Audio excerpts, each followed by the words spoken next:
Is that on? I love it. So Vivek is the only person running, I think, who hasn't practiced politics for a living. Correct. Yeah, I'm not a practitioner. No, you're not. You're not a practitioner. So it's interesting. So let me just start with a very quick overview. You've been traveling around the country for the past, 3 months, 4 months? Yeah, 4 months. How do you think the country's doing? I think the country is doing poorly, is the answer. I think that we have a void in our country. I'm the first millennial ever to run for US president as a Republican. And I see people my age in particular across this country who are not doing well because we're starved for purpose and meaning. The people are looking to be part of something bigger than ourselves, and yet we've lost the things that used to ground us. Faith, patriotism, hard work, family. These things are gone, and so we're lost in the wilderness. And then we latch on to whatever the other side serves up for us. We could wokeism, transgenderism, climatism, whatever it is. These are symptoms, drug addiction, depression, suicide, you name it. These are symptoms of a deeper void of purpose and meaning in our country. But Tucker, I think the good news in that is I think our country's not doing well, but I think that this is also our opportunity as a movement to level up and fill that void, that vacuum, with our own vision. Individual, family, nation, God. When I talk to young people about this, they're more interested in that than they are in race, gender, sexuality, and climate. And so now we got to start running to something as Americans, and if we do, I'm confident that our country will be doing well again. That's where I'm at. Is it my imagination, or are people who weren't raised in traditional religious households, who haven't spent a lot of time thinking about theology, all of a sudden talking about God a lot? Do you notice that? I do notice that, actually, and I think this is a good sign because there's an old expression, right? If there's a hole the size of God in your heart and God does not fill it, something else will instead. That's what's happened in the last decade in our country. Something else, some secular religion has filled that void. But it hasn't really satisfied our moral hunger, right? And so that's that effect is fading, and I think people are hungry to turn back to the real thing. The conversation's coming up, but they say it with a kind of prudishness. Yes. Right? God is a 4-letter word. It's sort of a thing you have to tiptoe around. And I think that right now, family's the same way. The nuclear family makes some people uncomfortable when I say it, but actually this is the best known form of governance to mankind. And so if we start talking more about, hey, that's what we're running to. That's actually what we stand for. Yes, we are one nation. I'm a citizen of this nation, not some nebulous global citizen somewhere else. That it is one nation under God. Yes, it is a nation that is stronger when we ground ourselves in the unit of the family. Then I notice something happens, especially for younger people across the country, Tucker, is they're more open to that message than they thought, but they need someone to serve it up to them. And I think I'm the first non-politician, but I'm also a younger person in this race. I don't have a ton of experience running governments before. But I think in reaching younger people, that's something I feel called to do in this race, and it's why we're traveling college campuses across this country, and I am optimistic about what I see. Well, since you are a younger person and spend time with them, we saw yesterday that a group of reservists has been called up to Europe, apparently, to prepare for war with Russia. Of people in the age cohort who might plausibly be called up to do that, what's the response? I think there is no basis for us to send our young men and women, our sons and daughters, people my age or any age, to go defend somebody else's border halfway around the world when we should be using our own military to secure our own border in this country. And I will not apologize for that. We have to put the interests of this country first. And one of the things that does frustrate me, Tucker, is that this is one issue where I so love many of the other people who are running for this nomination for president. I think most of us, and the entire field I speak for, are in this for the right reasons. We are people who care about our country and want to deliver our country to a better place.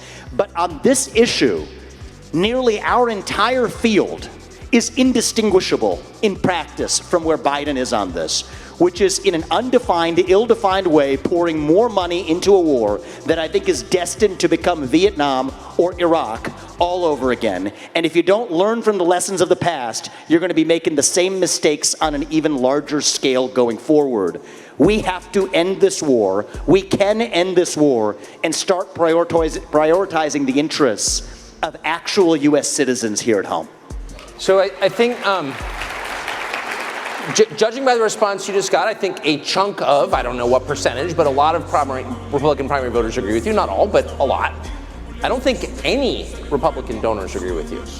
I think that's accurate. And I've lost, to be really honest with you, I've lost many large donors or prospective donors over this issue. And it puzzles me.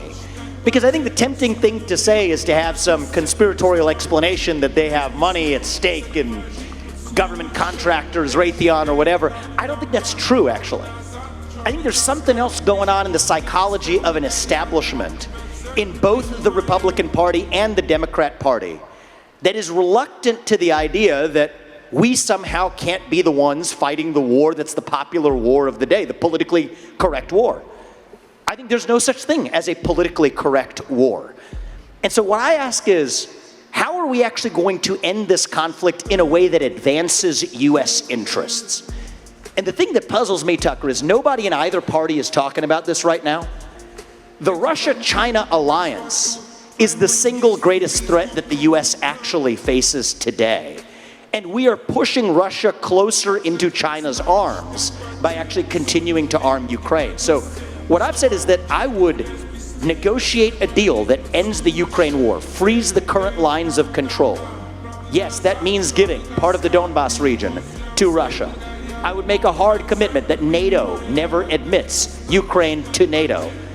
And those seem like unspeakable words in certainly the Republican donor class.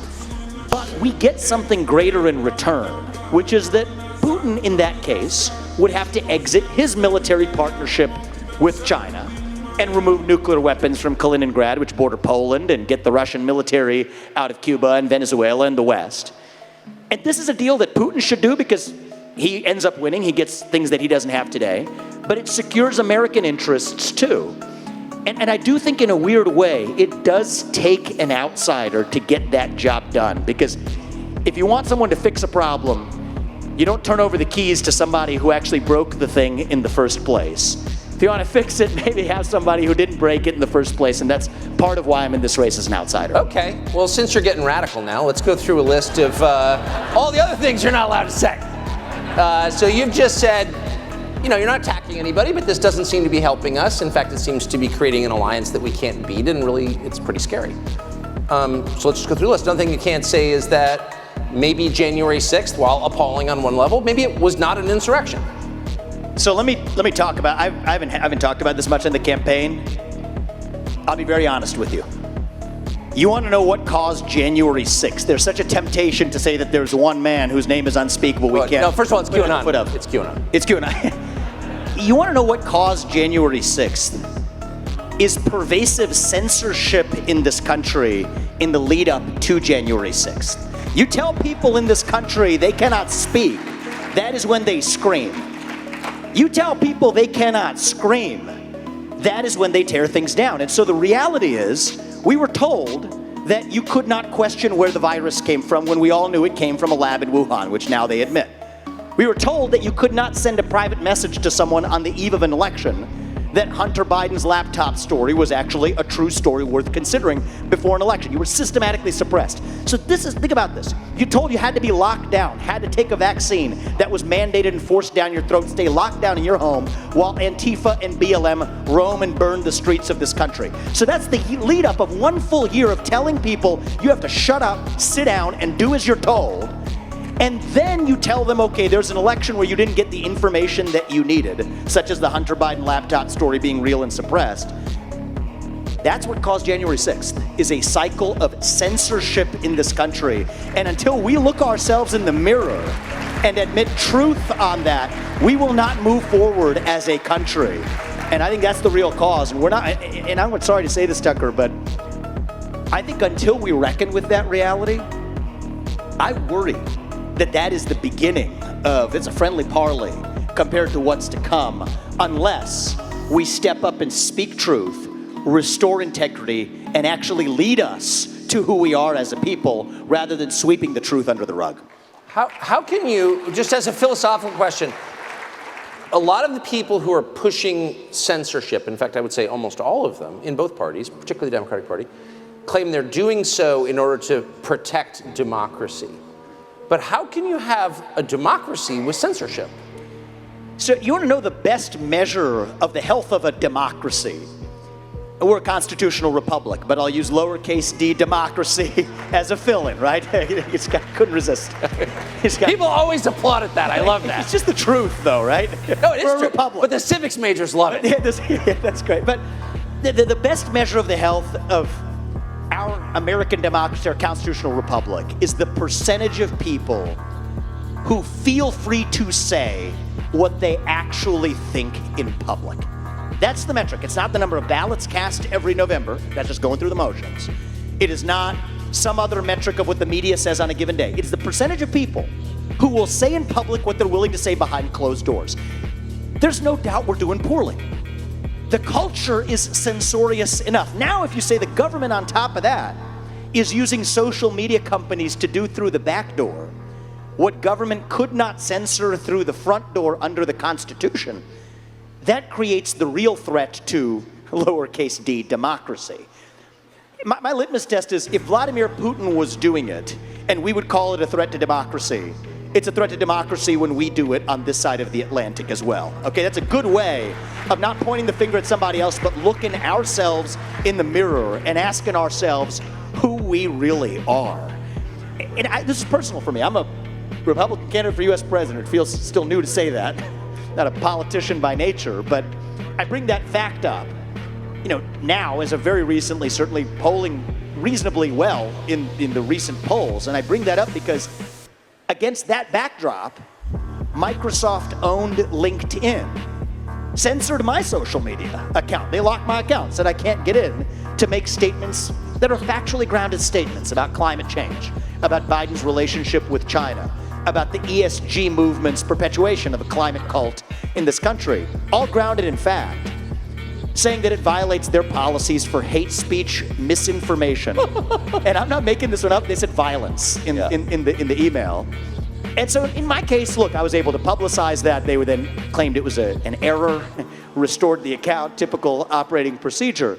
But it's that culture of censorship in our country that I think we also, I'm trying to do my part, where I was in Ottumwa, Eastern Iowa, earlier this week. Smaller event than this, but we're on the stage talking. Somebody walks in. She's screaming at the top of her lungs. At first I thought, usually if they're screaming, sometimes they're in favor of what you're saying, so I said, thank you. But I realized that actually, no, she... When she bit you? You realized? she came... So she was out of control, okay? Yeah. I know her. Yeah. I ran into her at Dulles Airport last week. Yeah.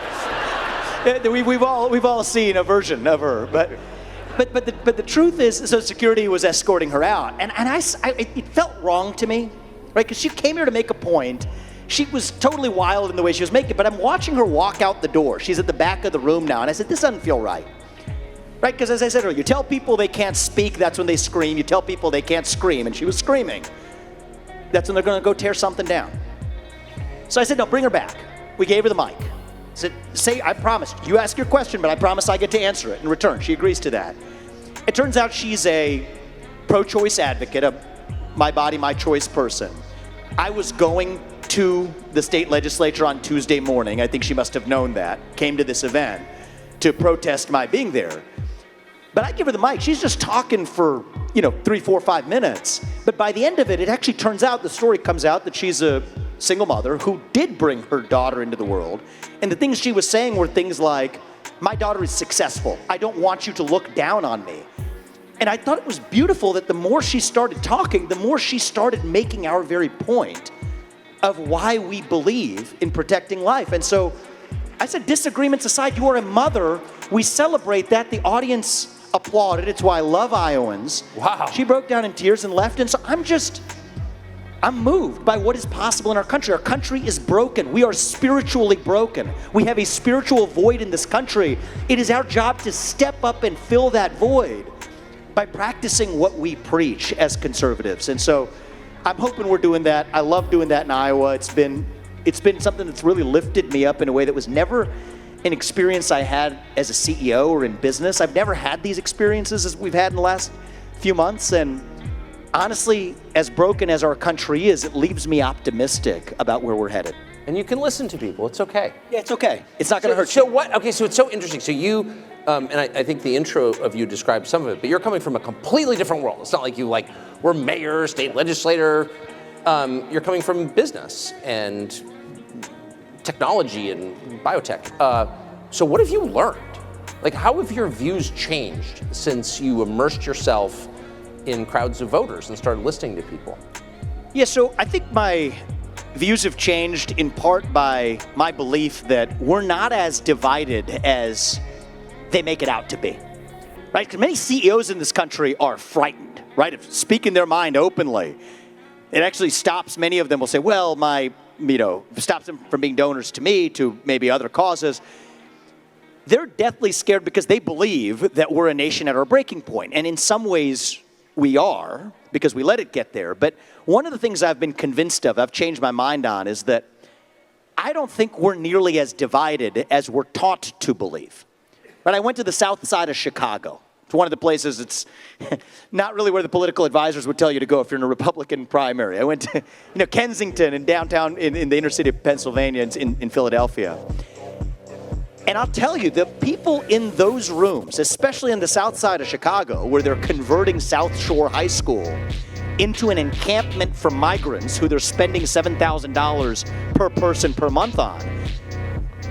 This is the supposedly far left, nearly entirely black, Democratic voting bloc. And I have never heard more eloquent cases for securing the border and actually prioritizing the interests of Americans than I heard in that room. What did they say? They said, what about us? Yeah. Was actually the right way to say that. And it came out in many ways where, look, we are Christians. We believe in treating these people humanely. But it's not right that they're spending $7,000 a month and getting baby formula when I couldn't find baby formula a year ago. I can't buy sneakers for my kids. They're providing sneakers for those kids. How does that work? How is that advancing my interest? And actually, you just reminded me of this. Many of them were asking me, as though I was on the side of it, of why on earth we're sending billions of dollars to Ukraine. So it was interesting to me that the traditional partisan boundaries as drawn are really sort of retrofitted. We're sort of shoehorning an old structure. We're sort of shoehorning the modern truth into sort of an antiquated view where I don't think the dividing line in our country is between Republicans and Democrats right now. I think it is between those of us who are pro-American, who believe in the ideals of this country, who will not apologize for those ideals, who will stand up and sacrifice for those ideals, and those of us who are, and it exists in this country, I mean, the Vice President's a great embodiment of this, anti-American. Those who wish to apologize for a nation founded on our ideals. But if you divide it up that way, it is not 50-50 anymore. It's not even close. It's easily 80-20 in our favor, and half the 20 are people younger than me who never learned what those ideals were in the first place. We're going to bring them along too. And I think we have an opportunity to do in this country in 2024 what Ronald Reagan did in 1980. Deliver a landslide election, call the bluff on the division. Much of it is artificial. I fell for it, right? Even when I started this campaign, I'm running for a Republican candidate for US president. I don't even talk about Republicans that much anymore. I try not to use the word. Not because it's a bad word, but because it doesn't mean anything. Right? If half the Republican, 3/4 of the Republican Party's got the same policy as Biden on the most important policy matter of our time, and if much of the Democratic Party, or at least people on the south side of Chicago, believe in using the military on the southern border and putting the interests of Americans first, I'm not sure those labels are doing much for us now. And one of the things, I actually just got this stat yesterday from my campaign, 40% of the donors to our campaign are first-time ever donors to the Republican Party in any form ever. And the normal number is 2%. So I think this should actually give us hope for possibility. if we're willing to take the shackles off a little bit, relax a little bit on identity can be confining. Right? The left does this masterfully. You're black, therefore you can't achieve something. You're a woman, therefore you can't achieve something. Identity's confining. You can be imprisoned in the identities that you inherit. And I just want to be careful that we learn from the left, or learn including what not to do, to be confined and imprisoned by our own identity of what it means to be Republican. Let's just let that word go and instead ask the question of what it actually means to be an American today. That's the question of our time. And you ask people my age that question, you get like a deer in the headlights response. It's like, it's a blank stare initially. But on the other side of that is then an introspection to say, okay, there are certain ideals that we fought a revolution for in this country. Self-governance over aristocracy, sovereignty as a nation, free speech, meritocracy. That you get ahead in this country not on the color of your skin, but on the content of your character and contributions. That's what it means to be an American. That's what we're running to. And honest to God, Tucker, I think that if we do this right, if we actually prioritize our vision, what we stand for, I think it's going to be a landslide election for I'm not going to say Republican candidate, a pro-American candidate in this race. It's just interesting because what you didn't mention, so I asked you, you've been traveling around the country. It sounds like you've really, you went to Kensington and the South Side. You've really kind of been to the span of the country. I watch media coverage and everything's about race. And America is divided by race. That's America's original sin. It's the thing that cleaves us as a country.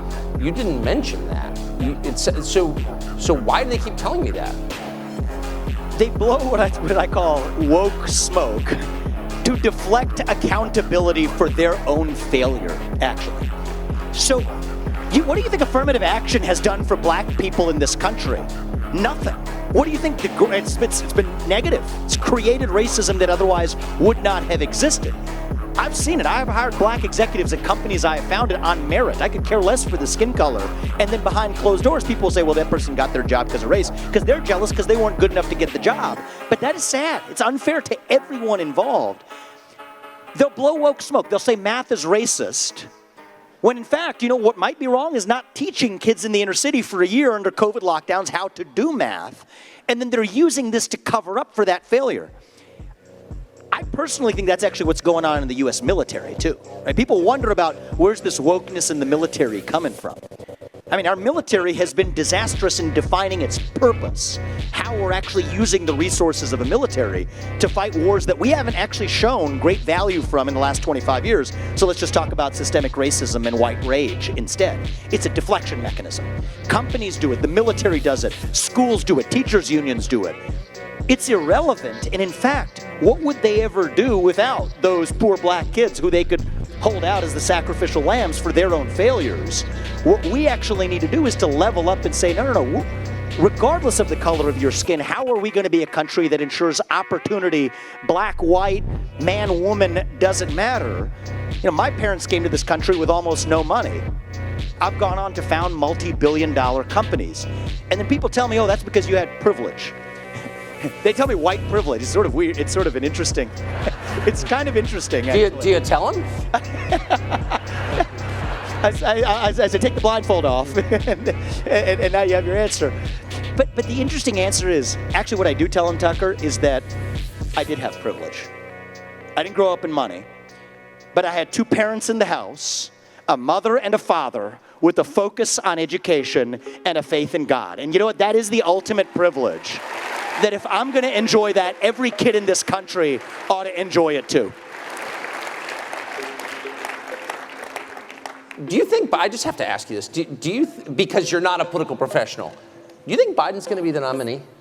So it depends on who the Republican nominee is. I'm running because at this point, actually, my heart says, I couldn't have told you this in February. I launched on your show, and honest to God, when I left, I had no idea how this thing was going to go. My gut instinct is that I will be the nominee and in a position to win this in a landslide versus Biden. And they will not let Biden run against me. So I believe that if I am the nominee, they will not let Biden run. It is why they're holding in the back pocket the documents case against Biden. It is why they're holding in the back pocket everything else that you're wondering why they're not charging or bringing now. It's not a Democrat or Republican thing. It's a managerial class deep state bureaucratic class versus elected official puppets thing. And so they're not going to have to use that if it's Trump, because they think based on, they don't analyze, they analogize. They say, we did it. We can debate that, but we appear to have done it. We appear to have done it, and so we'll do it again. So if it's Trump, they're going to run Biden. If it's me, there's no way they let Biden run. It's going to be a new puppet, Gavin Newsom, Michelle Obama, you name it. It doesn't matter to me, though, because for me, whoever it is, I'm not running against anybody in this primary field. And I'm going to keep that philosophy in the general. I'm not running against whichever puppet they put up, Biden or somebody else. I'm running for our vision of what it means to be a citizen of this nation, the United States of America. I'm leading us to something, and nobody else is going to get in the way. Thank you. Vivek, good to see you. Good to see you, Tucker.